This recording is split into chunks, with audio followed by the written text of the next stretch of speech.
I thought there were all kinds of huge plays in the second half. And I thought the play we drew up to get the quadruple bounce pass to Cecil in the corner was one of the best plays of the night. And he ended up hitting the three. That wasn't exactly how we drew it up. But Cecil came out hot second half, hit some big shots, and then maybe as big as anything is those back-to-back threes that Langston hit from the top of the key.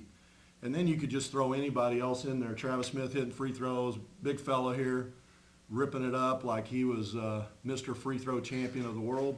And, I mean, he has a great release. And I thought, and you guys probably might have a different opinion, I mean, Jake played great defense. We all played good defense, got some big rebounds. But I thought post-play, Coursey being aggressive, what we went back and did last week, going after it hard, hitting hard. And we had some hard days because we were trying to make them get back to where we were at the beginning, and some of that might have been my fault that we had gotten a little soft. But it was amazing how much tougher I thought we were tonight in the post against very good post players. And a lot of these guys found him to get some of those shots and those free throws. So it was a great team effort. And when you shoot free throws like that the second half after you only had two the first half, I think that speaks a lot about our guys and their willingness, because if you saw us shoot free throws a couple of days ago in some of our drills, you probably wouldn't have thought we would have done that. So we have been doing it all year, and we've been a great free throw shooting team, and that's why we've closed so many games. I thought both teams played really good the second half, though. I thought it was more flow to the game.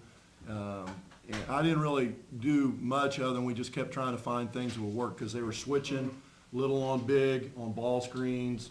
They do a lot of things a little bit different than teams we've played.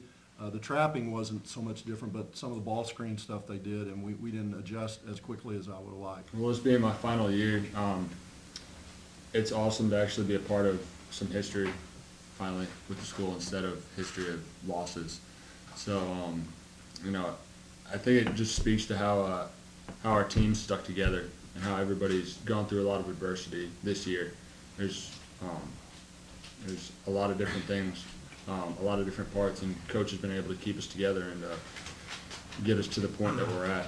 So it's not just, you know, one person. It's, you know, the beginning of the year, we've just preached about sticking together, and you know, so. Yeah, well, I've seen a lot of good basketball players come and go. A couple guys that might be up on the Hall of Fame wall pretty soon, and I mean, they had the same goals as we did as far as winning the conference, trying to make it to the tournament, trying to hit some kind of postseason play. And to this point, I mean, they tried their hardest, but no one's been able to do it. And you know, I think it's really a sign of what Cecil said, how our team has come together and how we've relied on each other and found a way to win. I mean, it was a tale of two halves today. I mean, we came on the first half kind of flat, like Coach said, but the difference between us and Tennessee State in the second half, I mean, we had a lot more energy than they did.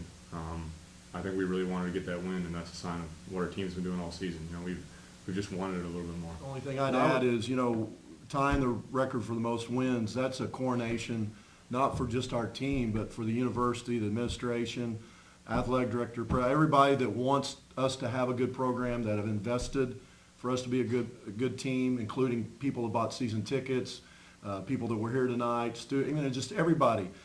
People that played before, as Jake mentioned, there's all kinds of people have led to us being in the position we're at. This is not the ultimate place, but we're fired up about getting to play again. Can't wait to see who we play and what we're doing, and find a way to get one more W playing one more night. Yeah, I mean, it's kind of hard to start off a game like really hot. You just gotta keep on working and hope the stuff falls. Just keep on trying hard. Had heartbreaking losses like we did, and at this point, just to be able to survive and keep playing, it's something that we're so lucky to do. I mean, you can kind of see it like when we came out flat. We were a little bit rusty, but we weren't giving in. We weren't ready for the season to be done. You know, we weren't ready to go on vacation or anything like that, which some teams are right now. Some teams are still playing, I mean, I just think it shows how mentally tough we are in perspective. And to be honest, Coach probably doesn't recognize it because he's coaching all year long. But I mean, we wait all off season just to play games. You know, so to get to this point and not want to play, you know, It's kind of sad, and we don't have that issue. You know, That's good. we're gonna get as many games as we can, and we're here to play basketball, and you only get so many years to play it and give it all we got. In the off-season